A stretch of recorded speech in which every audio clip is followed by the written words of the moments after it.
So please proceed Secretariat, with your... Madam Chair, I would like the Secretariat to repeat the first 3 lines of the comments. Point of order, Madam Chair. Point of order, Madam Chair, kasi parang... So let's please proceed with the answer.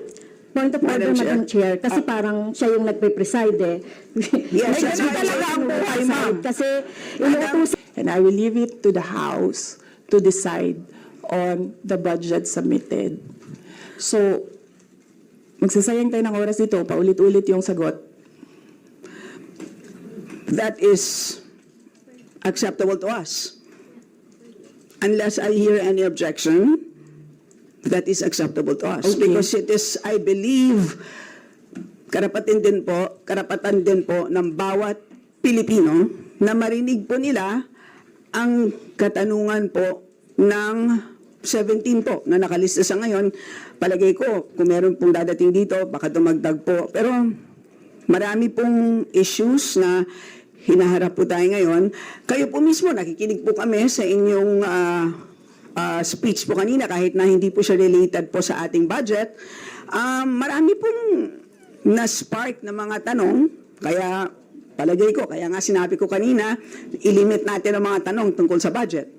So, yun po. So, kung kayo po ay binigyan po namin ng pagkakataon na i-share po ang insights, kami rin po ay magsasabi din po ng aming mga katanungan. So, with that, the Deputy Minority Leader, Madam Franz Chair, Castro, may now proceed.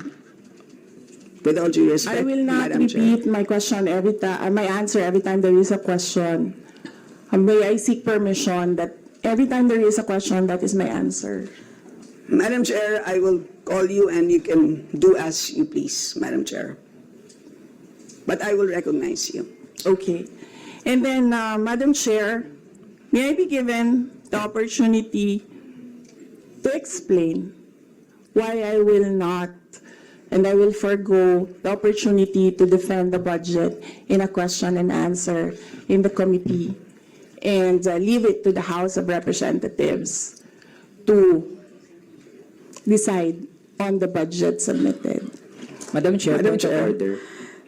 Kasi po, tapos na ang presentation time kanina. So that was the opportunity for the resource person para magsalita. So now we have formally entered the interpellation period. So mas mainam po na pakinggan na ng Vice Presidente ang tanong na ating mga House members. Tama po. So, the Chair agrees with the Honorable Manuel. Excuse me, We Madam will proceed with the question and Excuse me, Madam Chair. Wait or order. please wait to be recognized, sir. So, we will proceed That's my at point this of point. order, Madam Chair. And what is your point of order? May we know the rule on which your point of order is based? The Honorable Bautista, may we know the rule on which your point of order is based? Because the Vice President already manifested that Kindly, sir, present the rule so we can rule accordingly. What is the rule on which your point of order? What is the point of order first and the rule on which this is what's based? the point of order also of Congressman Raul? If you will question Yes. me, my point of order, you have to also to question the point of order of Congressman Raul.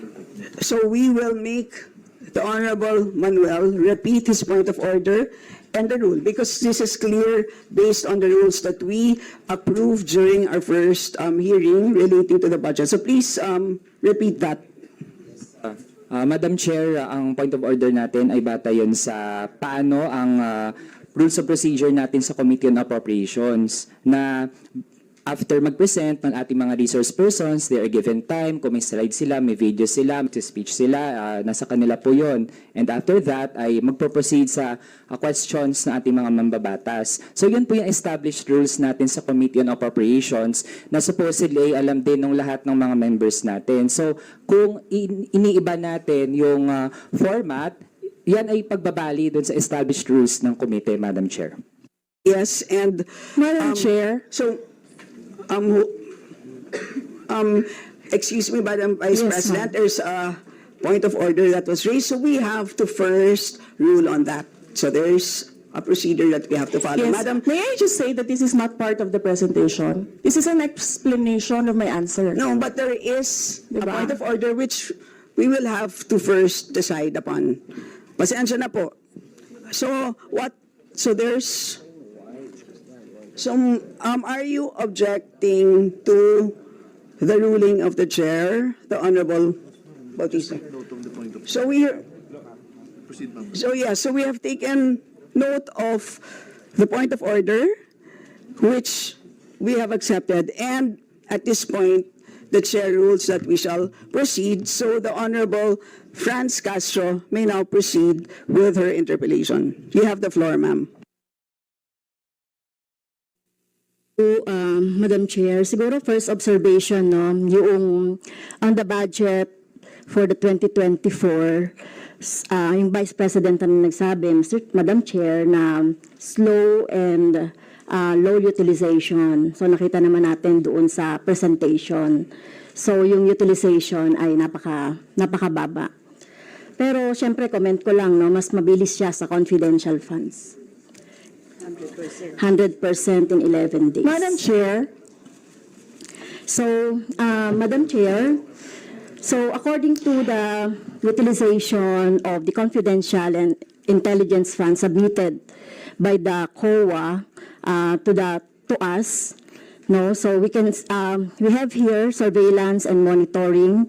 Sabihin ko lang, Madam Chair, no, yung purchase of information out of 125 million confidential funds in 2022, purchase of information 14 million, payment of reward 10 million, rental and other incidental expenses relative to the maintenance of safe houses 16 million, purchase of supplies 35 million, provision of medical and food aid 40 million, payment of incentives or traveling relative to confidential operations is 10 million. So a total of 125 million conducted surveillance in 132 areas in 11 days. So 100% utilization. Madam Chair, I have also here a report about the notice of disallowance. According to the notice of disallowance, the COA disallowed 73,287,000 out of 125 million confidential funds used by the OVP in 2022. So this is 58.63% of the 125 million. So can you confirm, the Vice President? Madam Vice President. Madam Chair, since you allowed her a snide comment, you will allow me a snide comment as well. So my question is, Madam- can you Yes. confirm? Yes. Yeah, okay. Diba? Okay. Yes, Madam Chair. So Before you proceed, may I remind both our guests and our resource You should have persons reminded her to when she said the refrain line, diba? I from- called your attention, Madam Chair. You did not recognize me. So, ngayon, sasabihin ko na, if you allowed her that, you allowed me a snide comment as well. I don't recall hearing a snide comment, Madam Vice President. Ang snide comment, that's a matter of judgment. So please proceed with your... Secretariat, Madam Chair, ma'am, I would like the with your- Secretariat to repeat the first 3 lines of the comments. point of order, Madam Chair. Point of order, Madam Chair, kasi parang... So let's please proceed with the answer. Point of order, Madam Madam Chair, kasi parang siya yung nagpe-preside eh. Yes, May that's ganun why talaga ang I'm buhay, saying. ma'am. Kasi inuutusan Madam mo Vice yung President. secretariat natin sa Committee on Ganyan talaga. Appropriation. Yes. Alam mo, Some ano, order, diba? please. So, Yes. okay. Thank you, Madam Madam Vice Chair. President, please proceed with the response. There's a question. Please proceed with the response. Madam Chair, I do not understand bakit a person convicted of child abuse is still sitting in a seat. Point of Of the order, House Madam of Chair, ito yung sinasabi Representatives. natin na dinadivert ang usapan sa ating budget hearing. Kung nagawa po niya yan sa Senado, Madam Chair, dapat hindi natin yan pahintulutan dito sa Kamara. You allowed her a snide comment and then you will not allow me? please wait As to be my recognized. comment, Excuse me, our members and our guests. I warn please, you. Please wait to Don't go be into this rabbit acknowledged. hole. Please wait to be acknowledged before you speak. Okay, so at this point, Honorable Manuel. Yes, Madam Chair. Again, it's another point of order kasi kapag may mga deliberation tayo, we should stick to the topic. Hindi pwede, Madam Chair, na dinadivert natin yung usapan para hindi natin sagutin yung tanong ng mga mambabatas natin. This is actually the best opportunity, formal proceedings, nakikita po ng publiko para malaman anong sagot ng Vice Presidente. So hindi po natin napapayagan ang ganong mga argumento na hindi naman tumutumbok dun sa topic natin. So, Madam Madam Vice Chair, President, there's I a will make this question. easy So for you. Please make Sige, ma'am. your responses direct to the point. sige ma'am, I will make this easy for you. What rules are we using for this budget hearing? We have our rules Yes, ma'am. adopted by the Committee on Appropriations. Right, okay. We searched for that rule. So, we only found the general rules. So, we have a copy of the rules for the budget hearings. Well, as far as I'm concerned, mas importante ang rules para sa amin. Kayo po, ang kailangan nyo lang marinig is yung acknowledgement for you to begin to speak. Yun lang po ang pinaka-importante para sa guests. Sa totoo lang po. Yes, ma'am. So, ang pinaka-importante, yes, you may proceed. At saka po yung adjournment, yun lang po. Yung termination po, yun ang pinaka-importante lang po. For the rules, yun ang ay importante para sa members. But we may provide the copy to you. Yes, ma'am. So please proceed and answer the May we question. request a copy? Yes, yes, absolutely. But Yes. please, there is a question. And do you want us to repeat the question?